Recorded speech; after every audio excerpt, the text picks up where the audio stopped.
Algunas escenas de este programa han sido recreadas.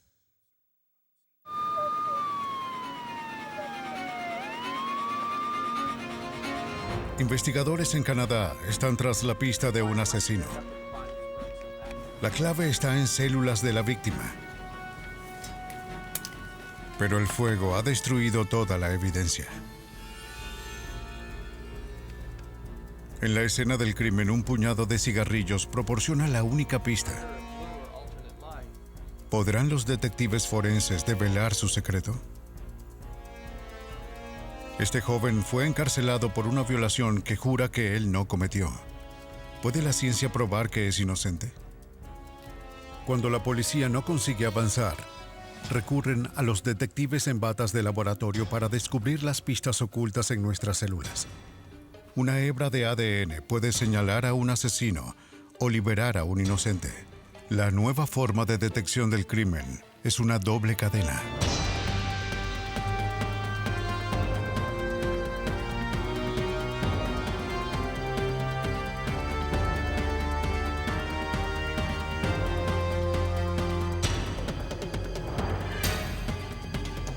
Los nuevos detectives.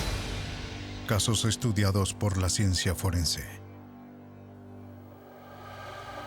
Doble cadena.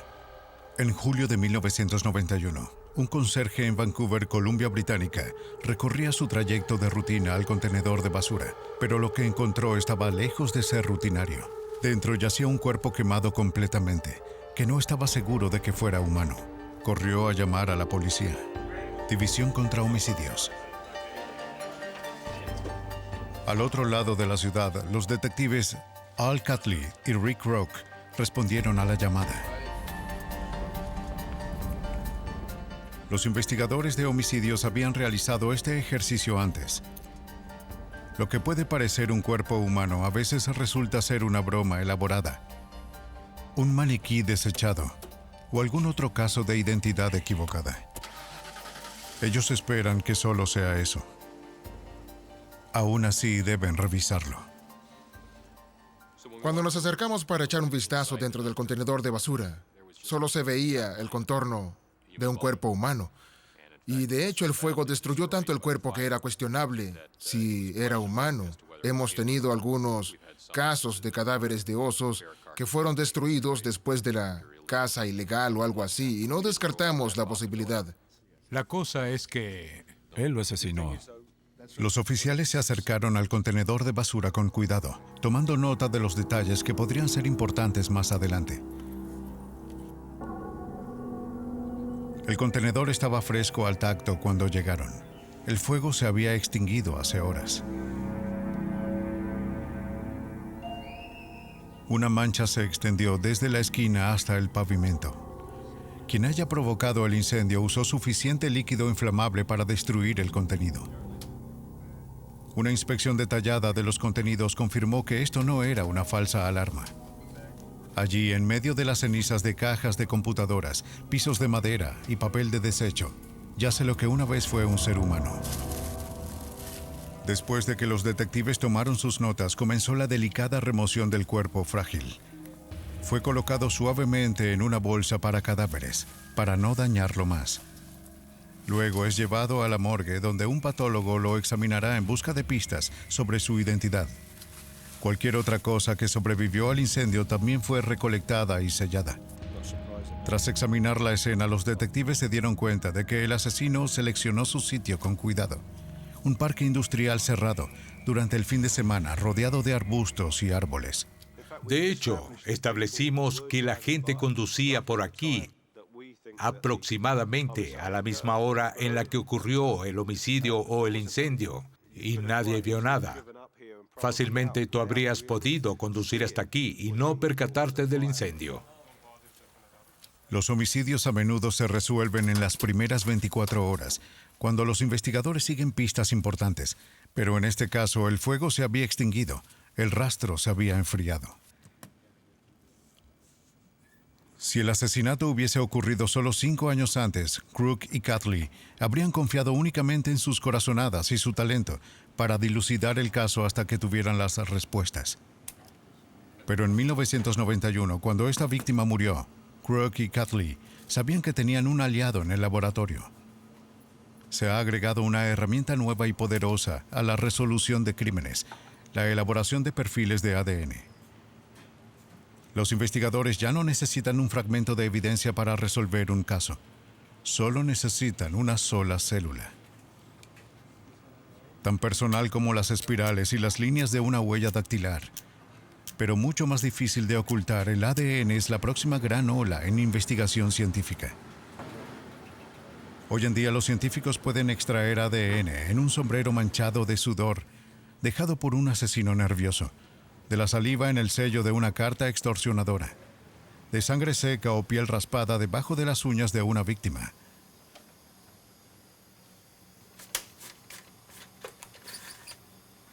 La evidencia microscópica siempre ha sido dejada por los criminales.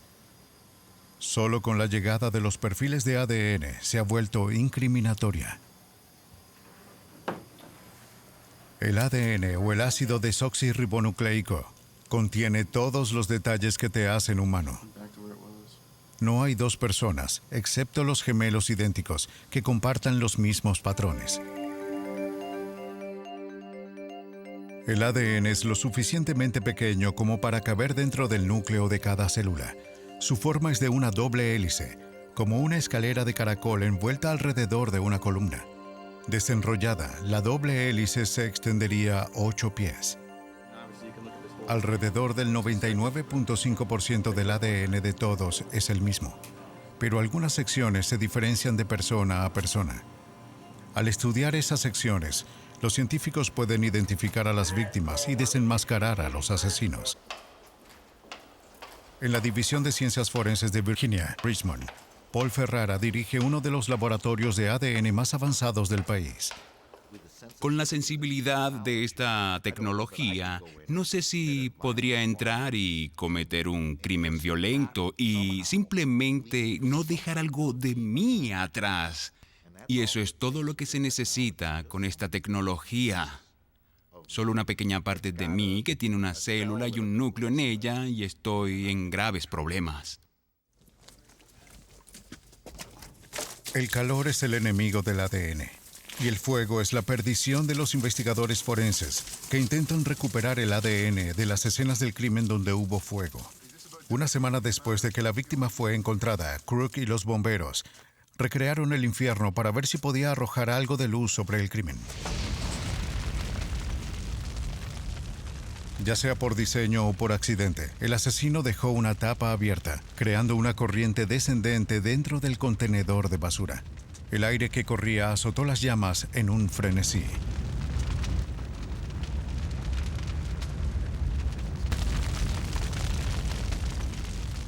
Los árboles que lo rodean esconden el poco humo que produce el fuego. Se quemó a unos 2000 grados durante 30 a 40 minutos. En comparación, un crematorio quema a temperaturas de 1000 y 1400 grados durante aproximadamente 3 horas. La policía tuvo la suerte de encontrar restos. Ahora tenían que averiguar quién fue asesinado aquí. Todo lo que el patólogo pudo decirles fue que la víctima era una mujer blanca. Con los métodos tradicionales paralizados, los detectives se centraban en las radiografías. Ellos mostraron que la víctima recibió un disparo en la cabeza, pero también revelaron una característica que los detectives esperaban que la identificara. David Sweet, un odontólogo forense o investigador dental, trabajó en el caso. Los dientes son la sustancia más dura del cuerpo humano y la más difícil de destruir. Cuando los cuerpos no se pueden identificar fácilmente, los odontólogos estudian a los dientes para que les cuente sobre las víctimas. Su desgaste y condición pueden relatar la historia de la vida de una persona, si era diestra o zurda, bebía agua con fluoruro cuando era niña o llevaba aparatos ortopédicos. Al estudiar los dientes de la víctima, el Dr. Sweet determinó que tenía más de 20 años y una característica extraordinaria. La otra cosa de la que nos percatamos cuando examinamos los dientes fue que había un diente extra justo en el centro de la mandíbula superior entre los incisivos centrales superiores. Y eso se mostró muy bien en las radiografías tomadas después de que la víctima murió. Crook realizó una búsqueda por computadora para comparar sus hallazgos con los registros dentales de personas desaparecidas. Ninguno coincidió. A pesar de sus grandes esfuerzos, Crook quedó bloqueado. Todavía tenía una víctima sin un nombre y un asesinato sin un sospechoso. Mientras tanto, en algún lugar, un asesino está libre, confiando en que nada podrá relacionarlo con su crimen. Lo que él no sabía era que una pequeña pieza de evidencia podría proveer la prueba faltante.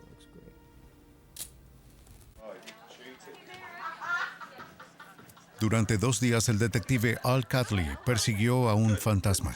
¿Quién era la mujer en el basurero? ¿Qué horrible cadena de eventos llevaron a su asesinato? Seguramente ahora alguien, una amiga, un amante, un compañero de trabajo, la estaba extrañando. Catley pidió a su personal informes de personas desaparecidas. Un reporte llamó la atención: Lynn Breeden, de 30 años. La denuncia fue presentada por su compañero de cuarto. Este la había dejado en casa de un amigo. Su amigo dijo que la vio salir de un club nocturno alrededor de las 3 de la madrugada, la noche anterior de que la víctima fuera quemada. Ella se fue con un hombre desconocido. 3 días después, una mujer haciéndose pasar como Lynn Breeden intentó vaciar su cuenta bancaria. La mujer presentó un comprobante de retiro con el número de cuenta de Breeden. Hola, quisiera hacer un retiro. La cajera sabía que ella no era quien decía ser. Cuando le preguntó a la impostora, la mujer se puso nerviosa. Cuando la cajera trató de detener a la mujer, ella salió corriendo. No, tengo que irme. No, debo irme, sí.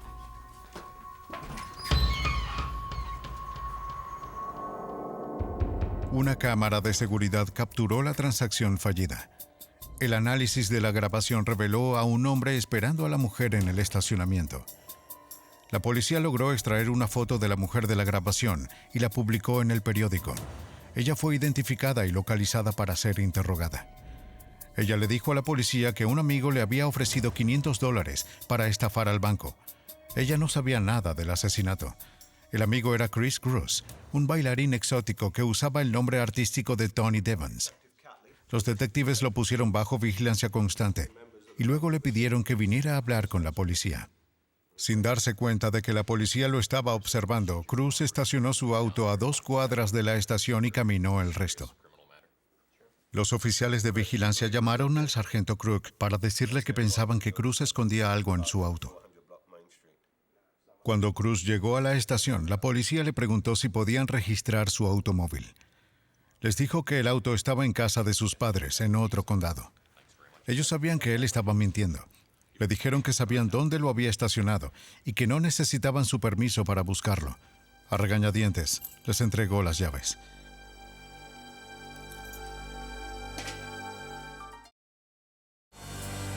Los investigadores forenses tomaron imágenes del auto desde todos los ángulos, registrando cuidadosamente lo que vieron antes de tocarlo. Se acercaron para juntar más pruebas, recolectando y fotografiando prácticamente todo.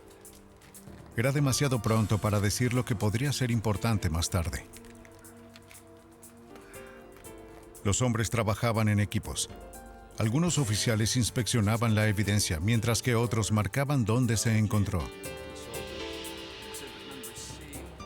Los investigadores encontraron manchas de sangre en los lados y en la parte trasera del auto. Marcaron cuidadosamente las posiciones. Más tarde se analizaría la forma de las manchas para determinar de qué dirección proviene la sangre y su punto de origen. Estos detalles son cruciales para reconstruir el crimen. Las muestras de sangre también se pueden recoger para análisis de ADN.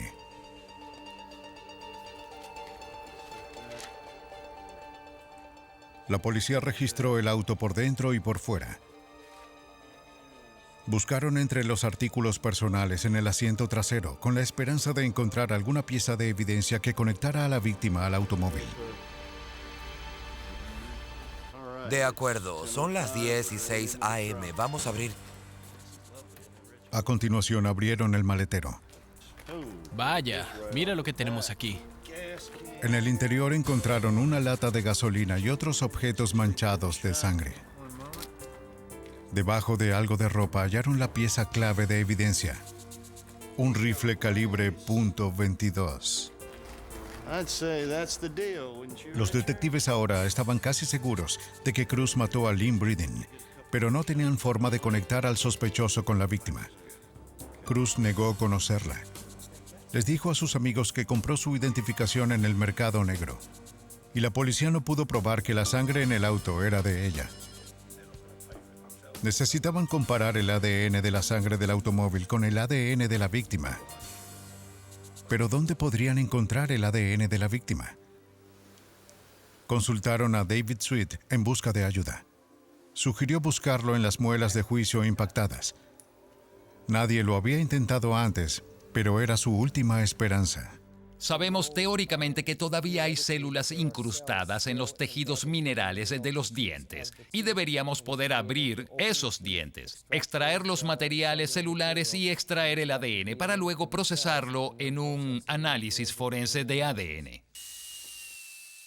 Un diente es un revestimiento de armadura que rodea un núcleo de tejido vivo.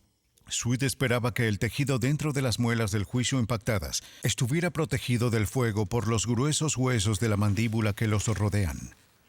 Cortó la primera muela del juicio de la corona a la raíz, pero no encontró ningún tejido en el interior. Su segundo intento fue más exitoso. Encontró tejido, pero no sabía si el ADN fue destruido por el fuego. Lo envió al laboratorio para ser analizado. Todo lo que podía hacer era esperar.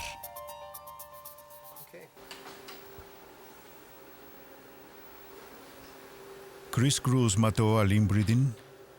La respuesta estaba en un laboratorio forense en Vancouver, donde se envió el tejido de la víctima para su análisis. Finalmente, el Dr. Sweet recibió los resultados. El ADN sobrevivió al fuego. Lo que es más, análisis posteriores comprobaron que el ADN de la víctima coincidía con el ADN de la sangre en el auto de Cruz. El laboratorio calculó las probabilidades de que no fuera la sangre de la víctima en una de cada 540 millones. El Dr. Sweet demostró que Lynn Breeden estaba en el auto la noche que murió. Ante la abrumadora evidencia, Chris Cruz confesó el asesinato. Sobre la base de entrevistas, los detectives armaron un posible escenario de esa noche fatal. Breeden una vez pidió prestado una gran cantidad de dinero a Cruz. Ahora, él quería cobrar. Breeden se negó a pagarle. Cruz perdió los estribos.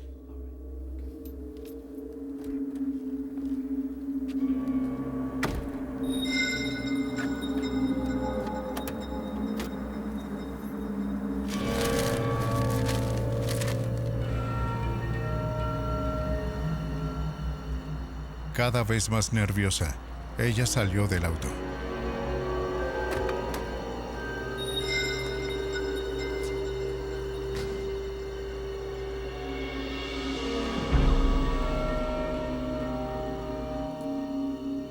Cruz la golpeó, metió su cuerpo en el maletero y condujo hasta el contenedor de basura.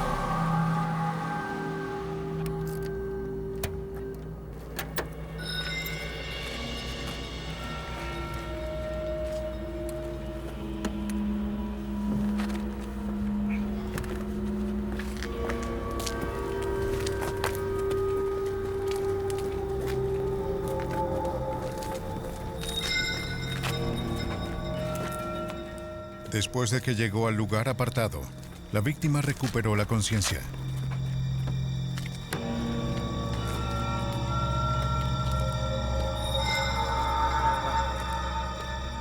Chris Cruz le disparó.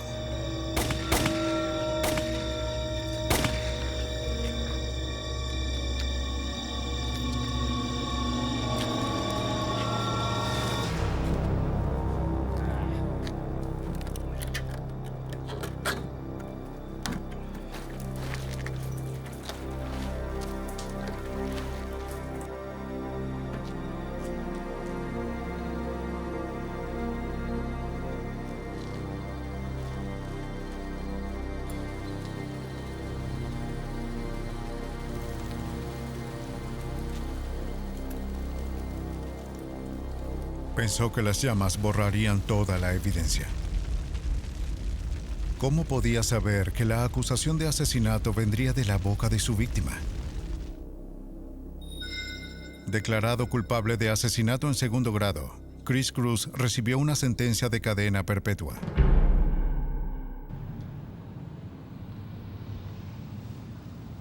En el condado rural de Clay, Alabama, un viaje por la Ruta 31 conduce a una ciudad atrapada entre los recuerdos y el progreso, donde las tiendas de principios de siglo comparten la calle con un nuevo ayuntamiento, donde la gente todavía recibe sus noticias de boca en boca, y donde las malas noticias y las buenas viajan casi a la misma velocidad. El verano es lento. Es un lugar seguro, donde los padres no lo piensan dos veces antes de darle a sus hijos adolescentes la posibilidad de explorar el campo. Un lugar donde la violencia es un extraño no deseado.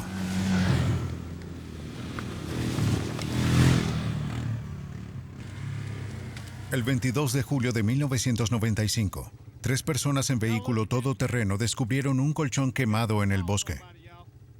Y debajo de él, lo que parecía ser huesos ennegrecidos.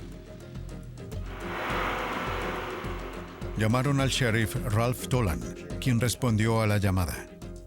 ¿Creen que encontraron un cuerpo? ¿A 3 millas? Está bien, vamos en camino.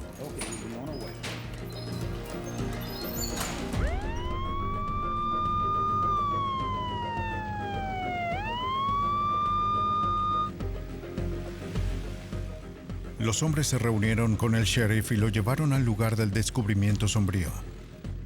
Parecía un asesinato. Tolan comenzó a asegurar la escena del crimen, pero sabía que no podía hacerlo solo. Necesitaba estar seguro de que ninguna evidencia estaba en peligro.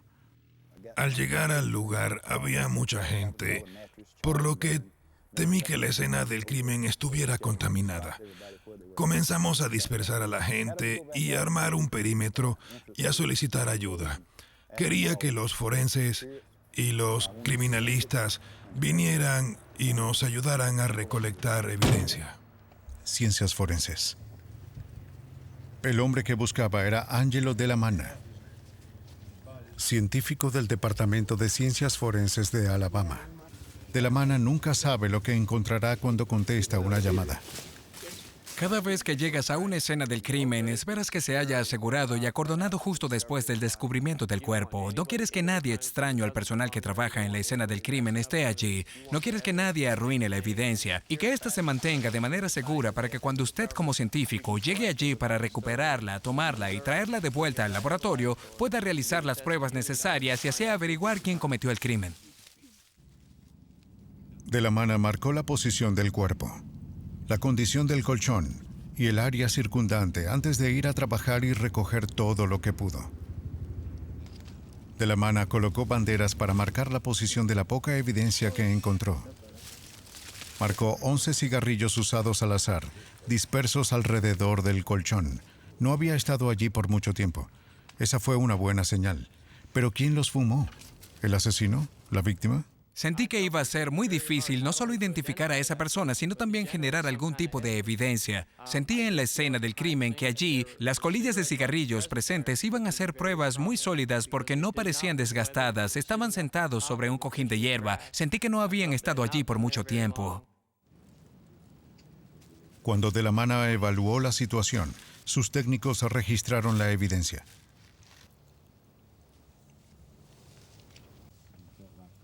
Como los técnicos no quieren dejar una parte de sí mismos atrás, usan guantes.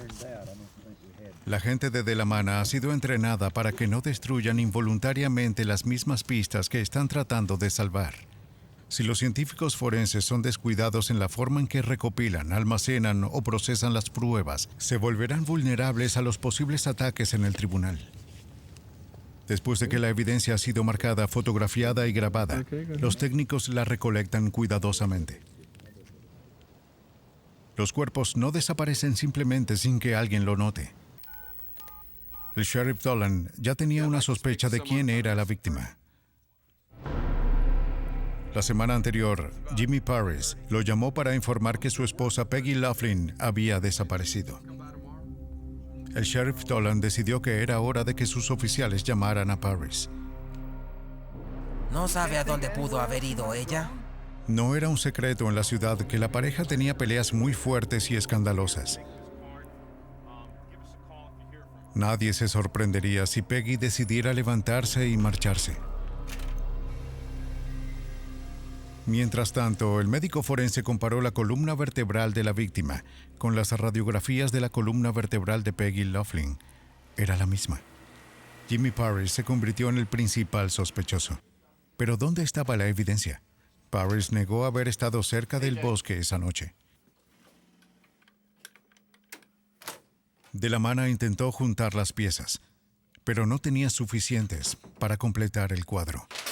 El equipo forense no apareció en la escena del crimen. Los cigarrillos eran la única pista que no había sido tocada por el fuego. La respuesta debe estar en ellos. Los detectives le dijeron que tanto Peggy como Jimmy fumaban. Puedes estar viendo un caso y sentir que no hay mucha evidencia allí y los investigadores no creen que haya mucho para trabajar. Pero cuando usted, como científico forense, encuentra esa pequeña evidencia, ese vínculo que puede atrapar al sospechoso o eliminar a una persona falsamente acusada, la prisa que viene hace que valgan la pena las largas horas. Si pudiera extraer el ADN de los filtros de cigarrillos, podría compararlo con el ADN de Parris y Laughlin. Si pudiera probar que estaban juntos en el bosque, Tolan podría tener un caso contra Parris. De la mano usó una luz ultravioleta en los cigarrillos. La luz reveló las áreas empapadas de saliva. El ADN se puede obtener de la saliva y las células de los labios. Marcó el contorno de la parte brillante que quería probar. Luego lo recortó con cuidado y lo envió al laboratorio para realizar un análisis de ADN. Para construir un perfil de ADN, lo primero que hacemos es tomar la muestra de evidencia, sangre o saliva o lo que sea que contenga el ADN. Se rompe la célula y se libera el ADN. Luego lo extraemos de donde sea que esté contenido.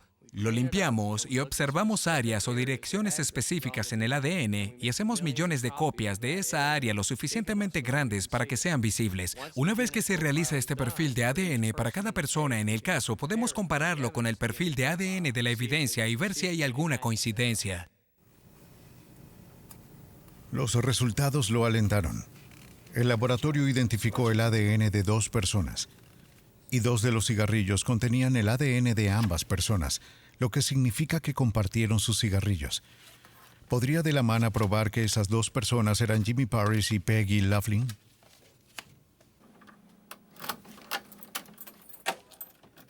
Probar el ADN de Parris era simple. En cooperación con la policía dio una muestra de sangre, que proporcionó suficiente ADN para analizar.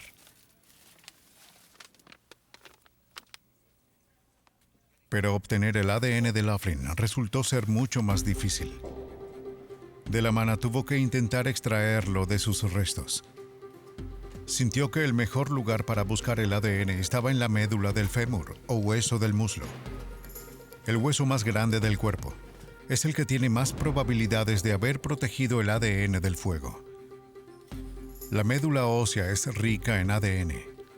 Para exponer tantas células como sea posible, de la mano lo convirtió en un polvo. Le dio el polvo a otro científico para la extracción del ADN. El científico coloca el polvo en un baño químico que rompe los núcleos de las células y libera el ADN.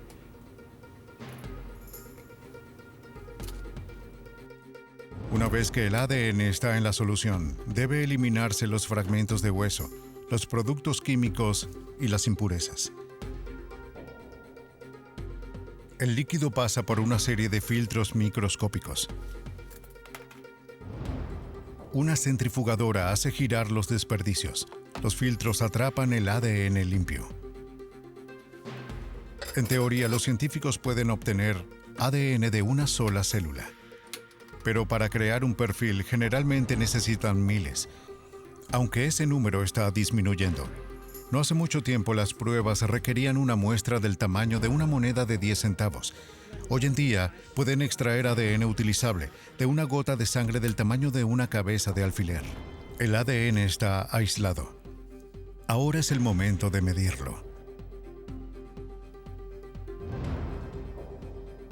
Cuando al ADN se le hace pasar a través de una membrana, crea una franja de colores.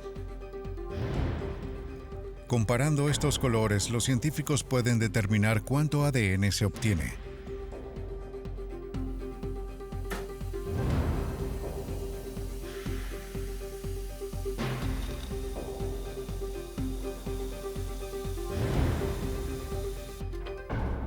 De la mano examina los resultados, que aparecen como pequeñas bandas oscuras en una película.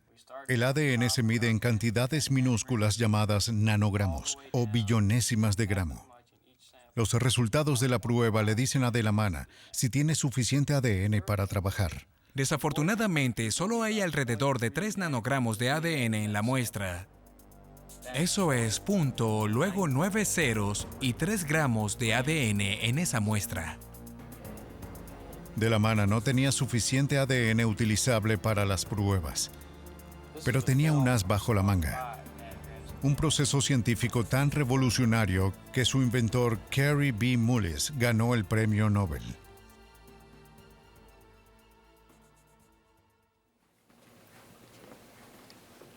Hasta 1993, los científicos podían analizar el ADN solo si tenían grandes cantidades.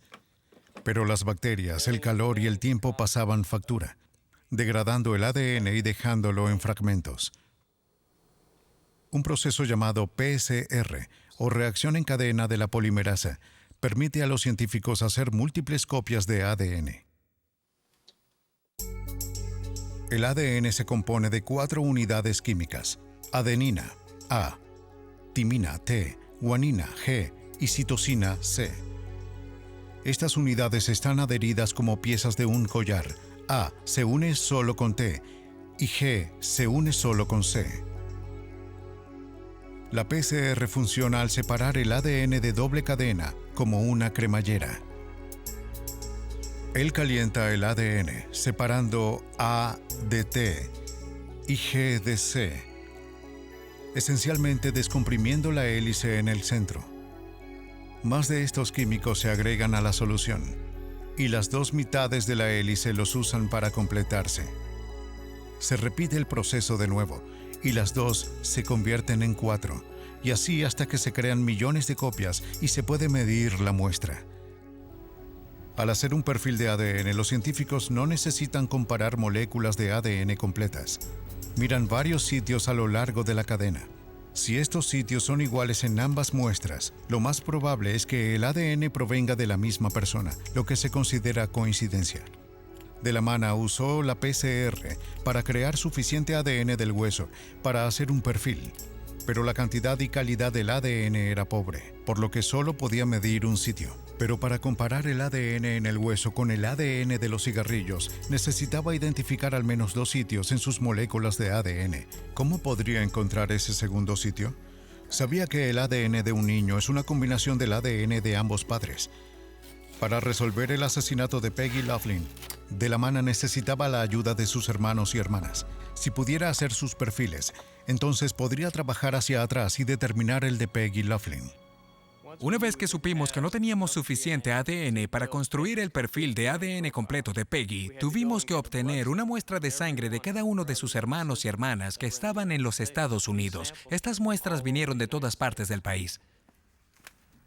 Mientras De la Mano esperaba las muestras, el sheriff Dolan recibió una llamada sobre una camioneta abandonada encontrada en una ciudad vecina.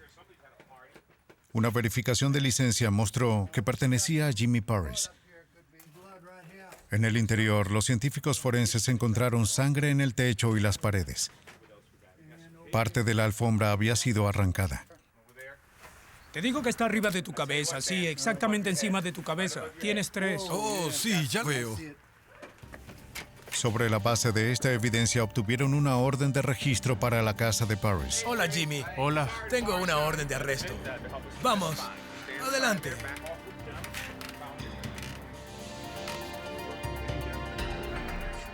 Los oficiales buscaron en la casa cualquier pista que pudiera vincular a Parrish con la muerte de su esposa, pero no encontraron nada.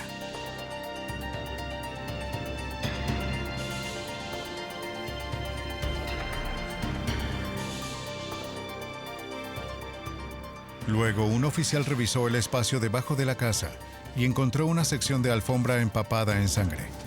Coincidió con la pieza faltante de la camioneta de Parrish como un rompecabezas. La posesión de la alfombra vinculó a Parrish con la camioneta ensangrentada. La policía tenía la escena del crimen, la víctima y el sospechoso. La evidencia fue lo suficientemente fuerte como para arrestar a Jimmy Parrish por el asesinato de su esposa, pero para fortalecer el caso la policía necesitaba vincular a Parrish, la camioneta y el colchón quemado. Para hacer eso, Parrish debía ser ubicado con Peggy justo antes de su muerte. Angelo Dell'Amana estaba trabajando duro para lograr eso. Estaba listo para hacer el perfil de ADN de Peggy, usando las muestras de sangre de sus hermanos. Los extrajimos, los sometimos a nuestra batería completa de pruebas de ADN y cuando obtuvimos el perfil de ADN de los hermanos y las hermanas, pudimos trabajar hacia atrás y construir el resto del perfil de Peggy. La información genética que Dell'Amana recolectó de los hermanos le permitió completar el eslabón perdido en el ADN de Peggy. El ADN de Peggy coincidía con el ADN de los cigarrillos. Aquí estaba la prueba de que ella estaba viva con Jimmy en el bosque la noche en que fue asesinada. Para el experto forense Paul Ferrara, el perfil de ADN fue la evidencia que inclinó la balanza contra Jimmy Parrish.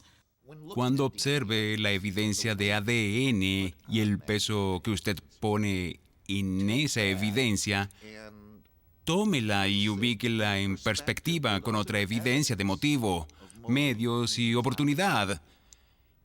Y cuando se combinan todas ellas, uno puede llegar a una opinión consensuada de que una persona es culpable más allá de toda duda razonable.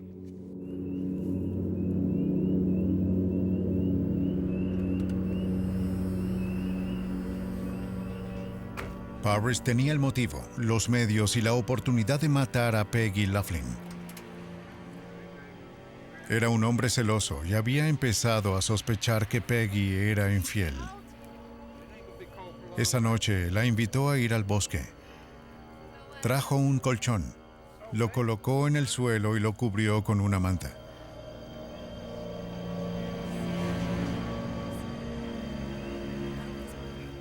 Peggy y Jimmy fumaron y hablaron, tirando casualmente los cigarrillos gastados.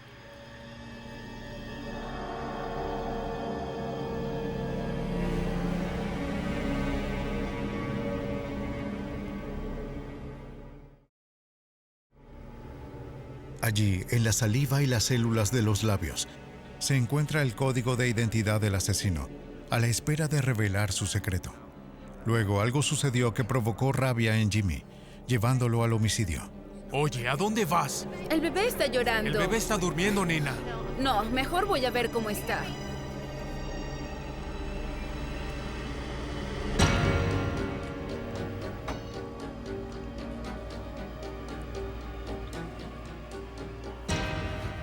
Parrish sabía que debía destruir el cuerpo si no quería ser descubierto.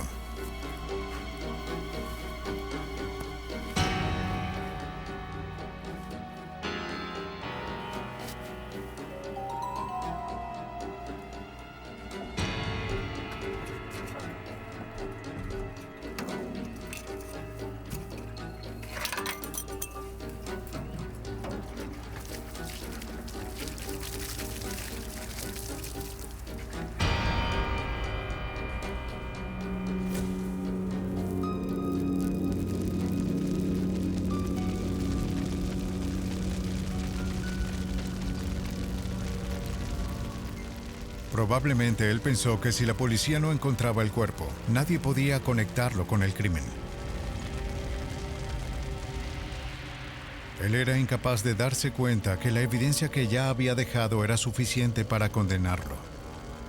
El análisis de ADN fue crucial en el sentido de que ubicó al sospechoso y a la víctima en la escena, y en ese caso, tener esas pequeñas pruebas nos permite encarcelar a un hombre culpable y permitir que la familia ponga fin a un terrible incidente. En Alabama y Vancouver, los científicos lucharon por encontrar pruebas de ADN para vincular a un asesino con su víctima. Pero el poder del ADN no está en solo su capacidad de poner a las personas tras las rejas. También tiene la clave para liberarlos.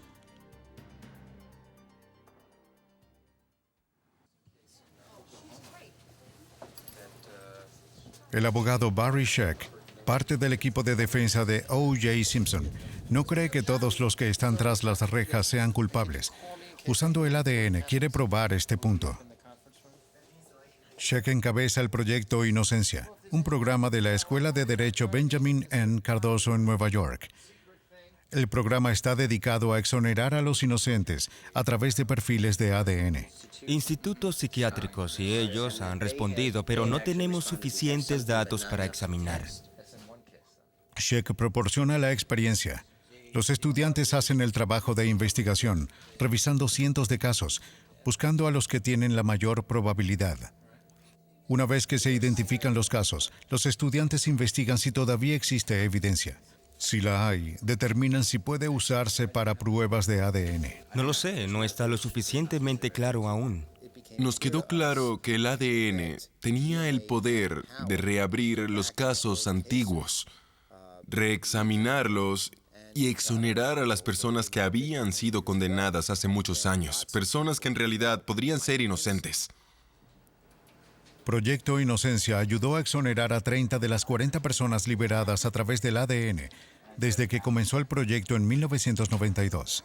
Hoy, las sorprendentes estadísticas del FBI muestran que entre un cuarto y un tercio de todas las pruebas de ADN en su laboratorio descarta a un sospechoso. Nadie sabe cuántas personas inocentes permanecen en prisión en los Estados Unidos, pero el Proyecto Inocencia está haciendo todo lo posible por encontrarlos. Ahora, tenemos todos estos casos de personas que han sido condenadas, que pueden presentarse y decir, miren, yo no cometí este crimen. Había pruebas serológicas y evidencia de cabello contra mí, por ejemplo. Por favor, pruebe los elementos en mi caso que demuestren que soy inocente. Y esto está sucediendo caso tras caso tras caso. Louise Hochberg es la directora ejecutiva del Proyecto Inocencia. En 1993, un convicto llamado Troy Webb solicitó ayuda a sus colegas. Confiaba en el ADN para demostrar que era inocente en un caso de violación. Troy Webb nos escribió por primera vez en 1993 y entiendo por Troy que la forma en que llegó a nosotros fue a través de su compañero de celda que aparentemente también era cliente del Proyecto Inocencia. Webb fue arrestado en 1988 después de que una víctima de violación lo señaló en una selección de fotos. La identificación de testigos oculares ha dado lugar a la mayoría de las condenas en las que los acusados fueron posteriormente inocentes a través de los perfiles de ADN. Hochberg creía en la inocencia de Webb, pero pasarían 3 años antes de que ella y sus alumnos lo devolvieran a su familia en Virginia Beach, Virginia.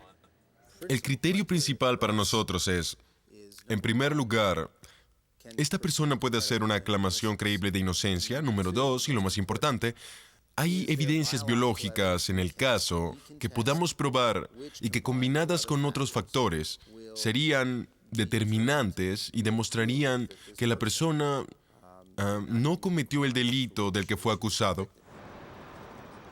El Proyecto Inocencia tenía evidencia en el caso enviado al laboratorio forense de Paul Ferrara en Richmond. Allí los científicos compararon el ADN de las pruebas dejadas en la escena de la violación con el ADN de una muestra de sangre de Troy Webb.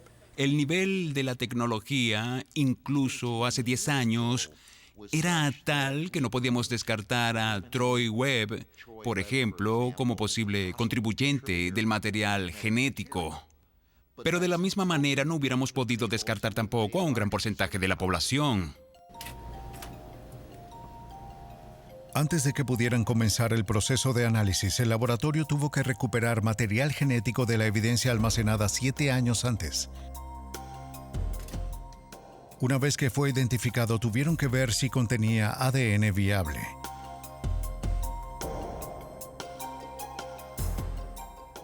Ellos usan una prueba de ácido para determinar que el líquido biológico esté presente.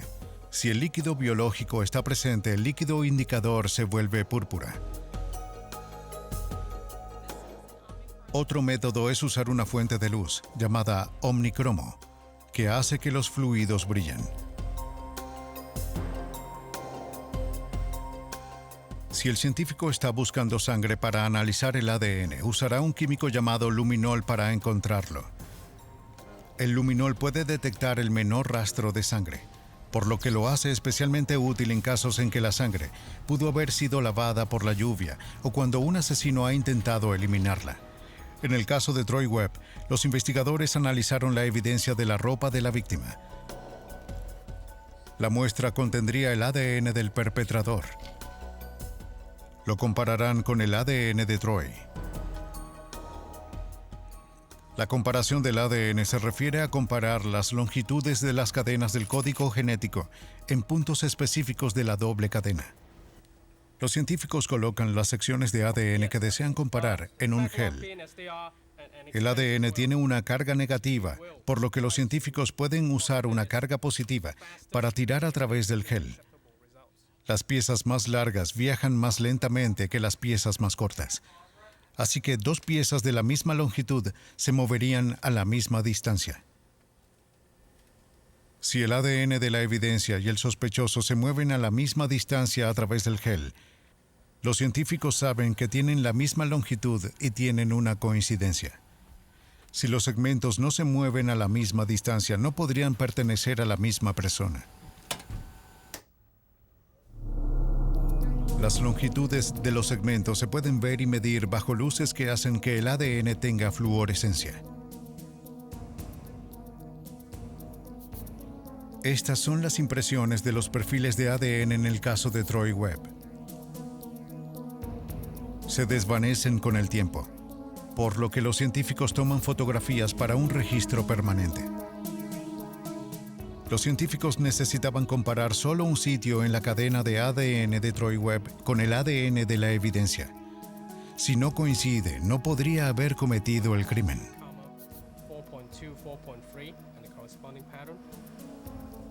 Además de comparar el ADN de Webb con la evidencia, también se compara con el ADN de la víctima y el del violador. Los patrones de puntos hacen que las diferencias entre los ADN sean perfectamente claras. Ninguno de los ADN coincide con el ADN de la evidencia.